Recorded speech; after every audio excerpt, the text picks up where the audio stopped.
We got both going on. Okay, Mike is here, so Tom, do you have the first question? Questions ready here. Hey Mike, what's going on? Not much, Tom. How you doing? Good.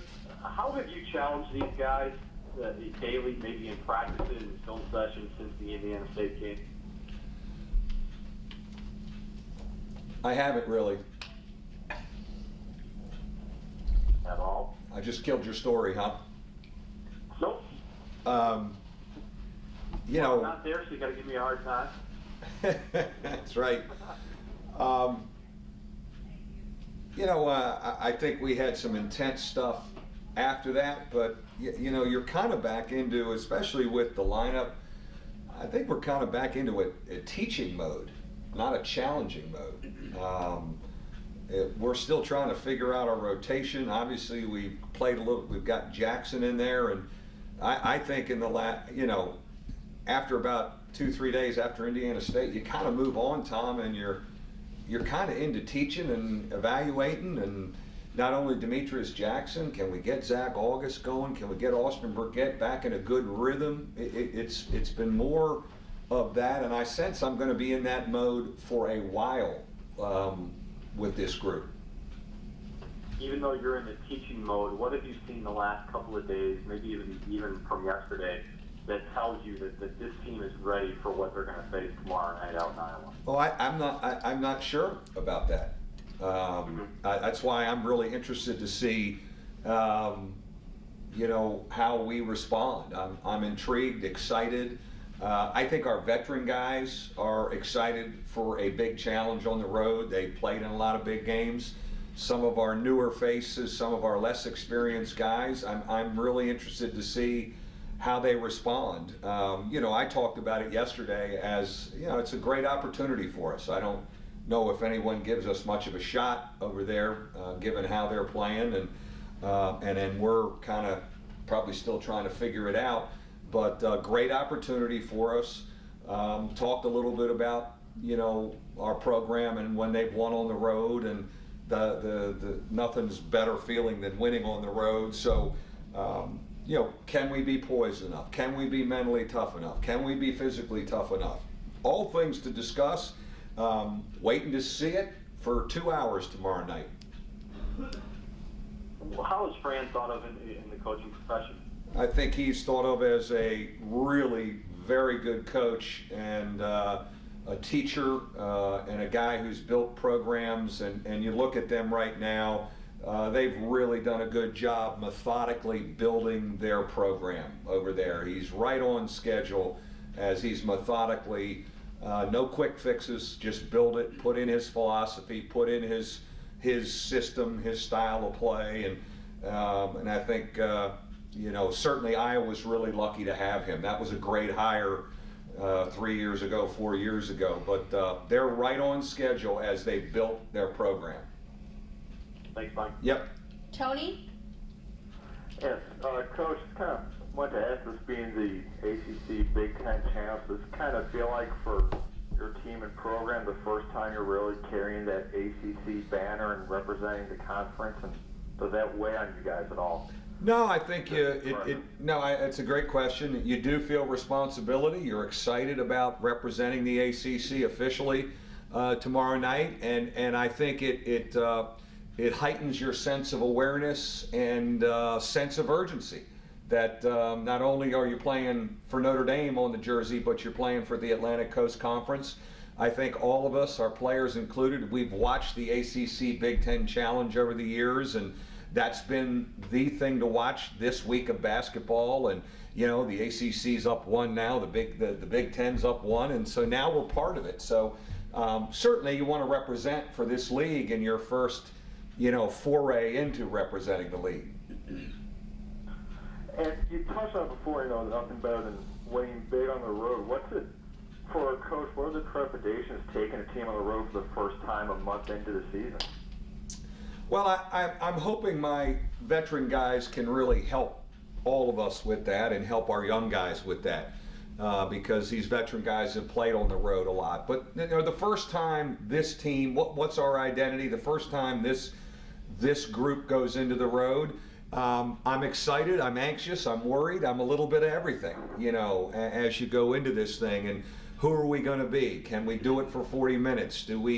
How do we react when Iowa makes a run? We have to call a timeout, and we come out of a timeout. Can we be poised? Can we answer back? Who's going to give us stuff off the bench in this atmosphere? I think for any coach going on the road the first time, you're anxious to see it, you're worried about it, you're excited about it, all of the above. Thank you, Coach. Mm-hmm. Chris? Hey, Coach, how you doing? Hey, Chris. Given Fran's history at the school, have you talked with him at all about this matchup in your travels over the summer? And what's your relationship with him like? Well, Fran and I are close friends, and go way back to when I was an assistant at Duke and he was an assistant here, and we sat in a lot of the same gyms recruiting the same guys. And have known them for a while. We're the same age. We went to the same basketball camps together, the 5-star camps, and have known him a long time and really admired him with how he's built programs. Certainly there's a connection here. His wife is a former basketball player here, so we talked a little. Well, we didn't know who the matchup was. I don't think we knew. When did we know this matchup? June, July. We did know it in June. We did. I saw him in Orlando, and we kidded about it. And talked about it. But more we talked about our programs and basketball. He and I have shared a lot of things professionally. We've talked about X and O stuff when you're on the road or sitting in the bleachers waiting on a game. A good friend and a guy I really admire, and I just think one of the underrated coaches in our profession. But I'd say in a couple years that won't be the case. He'll be very well known. Switching gears a little bit to Jaron, he's become a much more efficient scorer, at least for the early part of this season. What did he work on to improve in that area, to get his shooting percentage up, 3-point percentage up, things like that? I think that's overall maturity, Chris. Just overall maturity and an ability to concentrate better. I think he was a guy at times as a younger player that could drift mentally, and that's when he would get out of a defensive stance at times and do things like that. So, I just think there's some maturity there and feels it's his time. I do think he's hunting his shot more. He's been a little too unselfish at times in our program, and he's been a great playmaker for us. But I think he's found a balance point of, being a heck of a playmaker and hunting his shot and knowing he's got to score for us. Thanks, Coach. Mm-hmm. Anybody else on the line? And if you have any follow-up questions?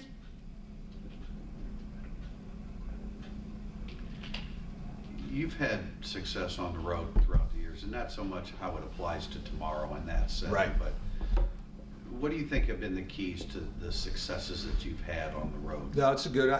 Tim, I think we've been loose. We've been going for it, and many times the road team can be loose and let it rip a little bit, and we've shot it well because we've been loose, and I want the same. It'll be the same preparation over the next 24 hours, with this. We've also had guys over the years that have had the ability to make big plays for us in crunch time, and almost love playing in front of a visiting crowd that's on their backside.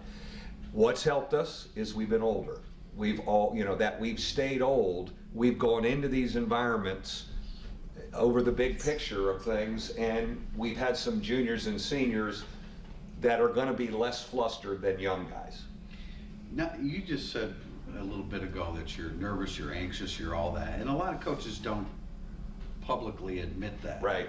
And I think there's an impression on the outside that when people hear you say that you're going to make your team nervous. But you just now said that they're loose, and right. How do you accomplish that? That your team is loose in those settings? I think it starts with me. Where I may be, nervous inside, concerned, anxious. Who are we going to be on the road? I don't think my guys will really see that in practice today or in the shoot around tomorrow. We watch film, we prepare. When we come in here at 3:30, do our notebooks, which is our scouting segment for 25 minutes. They're not going to see a guy like, we got to, it's going to be, hey, let's let it rip, and so that's what they'll get from me. I guess privately, inside, I just say, who are we going to be? Who's this group going to be in this atmosphere early? I've seen these veterans be really solid on the road, but you got kind of a new mix of guys. It's each team has a different personality, and certainly we really need to rely on our veteran guys to set a tone for us. And I think they really are looking forward. The one thing about our team, they've seen a lot of big games on TV over the last week. We haven't necessarily been in one of those. So now you're in one, and I think they're really excited for that challenge, especially the three old perimeter guys. Right. Now, as it applies to the situation tomorrow, greatest challenge. I mean, I know they're a good rebounding team. Do you have to play bigger now going in? Well, we're going to start the same way. They are a bigger, longer team. That they play a lot of forwards. There's a lot of forwards on their team, a lot of length. A little bit when they get in their zone, it's a little Syracuse-like with the length of their guys and their size, and they get into that 1-2-2 zone and that tempo press. Their defensive field goal percentage stuff is off the charts, with what they're doing an unbelievable job. People are just not scoring the ball. I think we got to attack their zone. We got to drive their zone. We got to drive their press. We can't play with the ball over our head against these big guys. So we got to drive it and ball screen it, and I think we got to run. Especially the group that starts the game. We got to change ends and get up. Now, can we rebound the ball? Do we have to play big to win the game? I tell you what, I'm ready for everything. I think we mentioned it yesterday. In practice today, we'll get reps with the bigger lineup, the smaller lineup, and as I mentioned to our guys after the game, I said, look, we played smaller most of the day today. I don't know if that's going to be the case on Tuesday, so everybody be ready to go. So I think it's one of those where you read it and see what's working for you. There's no question we'll play two big guys together at segments tomorrow, and it's one of those where what's working in the first half, maybe you come back to that more in the second half. I know you don't know exactly what your team's identity is now, but you've got some different buttons to push, maybe more than you ever have in terms of style of play, right, size of lineup, etc. Yeah, I like that, and we've played a lot of different ways. Heck, we're 6 games in, and we've started games with very different looks. So I think we've got to be ready for anything. We're prepared for anything. If we're in a lineup of Tom Knight and Sherman finishing the game, we've been there, done that. If Austin Burgett, who has had some really great nights for us, if he's in there with Zach August, we feel is coming. I look at Zach August's development right now like Demetrius's. We've got to fuel that, because there's some energy and activity that he gives, like Demetrius, that we need to keep nurturing. And that's probably why I went back to saying teaching when Tom asked the question, teaching Zach August, teaching Demetrius, getting them to learn, because I think they're just such important guys for us. So I think we're ready, all hands on deck ready. Is Bastoria and Beecham called on? We threw Bastoria in there. We've thrown Beecham in there. All those guys, all 10 of them, have to be ready for it. And are we finishing the game playing small? Are we playing big? What's the foul situation? All those situations. So ready for any of that. Playing zone. We gotta look at some zone. We start man. We gotta play some zone. Are we playing zone 70% of the night tomorrow? On the road, we've done that at times. Yeah. We've gotten in zone, and that's helped us. So I think that first half is a little bit of what do we feel? What's working here? What kind of problems does Marvel create for you? Yeah, he's number one, that he's so confident right now. Coming out of Atlantis, he is really, not that he wasn't confident starting the season, because he's a heralded guy, but I think he's really feeling good about who he is, and driving it, slashing on the backboard. And I think right now he's kind of maybe been a streaky shooter through his career. Right now, I think he feels good about his jump shot, which worries you even more. A lot of different guys have to guard him. Jaron's got to guard him some. Pat's got to guard him some. Demetrius Jackson could be on him some when we're in a smaller lineup. A lot of different guys going to have to guard him. And then who's the second most problematic guy for them? You know, I think that's a revolving door with, you know, the different guys. You know, White worries me. He's playing really well for them and is confident. McCabe is a big-time shooter and is an old veteran guy that's played well. You know, the guard Gasell is a fearless kid. He won a game for him down there. I think it's by committee, and I'd even, you know, I know we're talking about Marble, but those other guys are close to Marble too. Like, they have a lot of different guys that could do it. Are they throwing it into the post to Woodbury more? They haven't really done that as much, but he's a capable low post scorer. And we play a big guy. I think at times down in Atlantis, they weren't able to play Woodbury because he didn't have a matchup for him. But we have a big guy in the lineup, so is he on the floor more? So I think there's a lot of guys that can do damage for them right now. And they come out, even though they lost a tough one on Saturday, I think they come out of Atlantis really confident, you know, very, very confident team. I'm sure, you know, you've been really high on Burgett through the preseason. I'm sure you didn't figure that it would be smooth sailing all the way through, that he would encounter issues. Where is he, and what do you need to do to get him being that real solid, consistent contributor again? Yeah, I think we're still in real teaching mode with him, and we've done this at times when guys have struggled who've been in a gold shirt, and I call it blue shirt rehab. You go back in a blue shirt, you practice most of the practice with the second unit, the head coach doesn't watch you as much, and you have a free mind and you just play, and you come back around. And that's, I think, been best for him the last couple days. Now, he'll certainly get over and play with the gold shirts today, but to start practice in a blue shirt and get off to a good start and just keep working with him. I mean, you know, he could have an Indiana State kind of impact tomorrow night. It's one of those where I'm real interested to see it, and then we ride him for 25 minutes, and maybe we're playing bigger. And, you know, we're 4 round, you know, we're a lot of different options, but it's, you know, his energy and what he gives is important to us. Had a tough week, struggled a little bit. Sometimes not starting takes the pressure off you a little bit, and maybe it comes back around and we find he's a guy that comes off the bench and gives us stuff. Has he worried too much about the foul situation since it was so acute early on? Yeah, I think he has. You know, I think he's a guy that's, you know, I think he lost a little bit of confidence, you know, in the last couple days, and you know, that's the job of me and my veteran guys of kind of bringing him along and helping him. You know, I just think he's important to us. He's not played as well lately, but, you know, as we know, the ebb and flow of who's up, who's down, who's in, who's out. You know, Demetrius Jackson's had a great week of practice and has really given us something, so we're riding that right now. Do we ride that?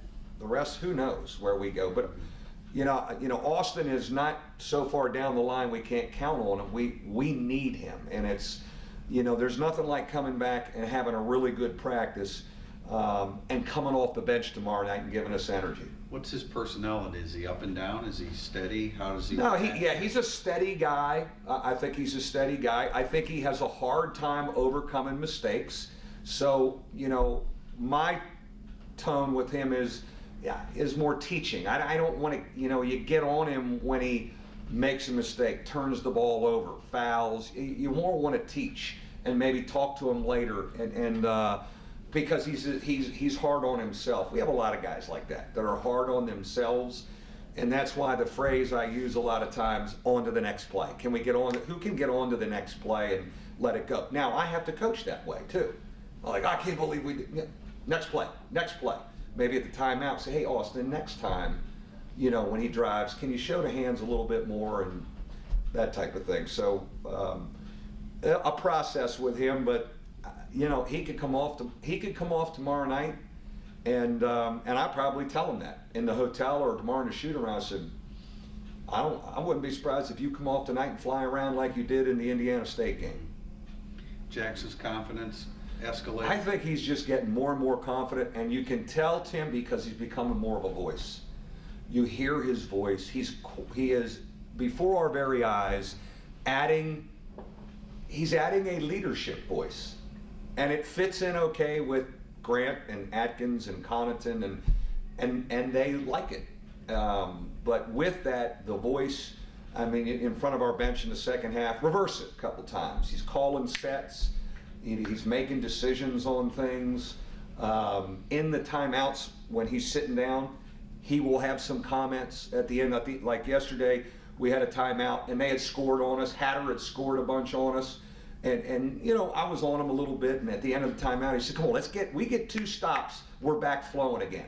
That's pretty good as a freshman in the 5th game or the 6th game. He's not, I mean, I don't think he has the type of personality that would be perceived as overbearing amongst his teammates. No, he's done a magnificent job of strategically taking little steps to then have his personality ingrained. And I think you could argue he probably deferred a little bit too much, but that wasn't necessarily a bad thing through the preseason.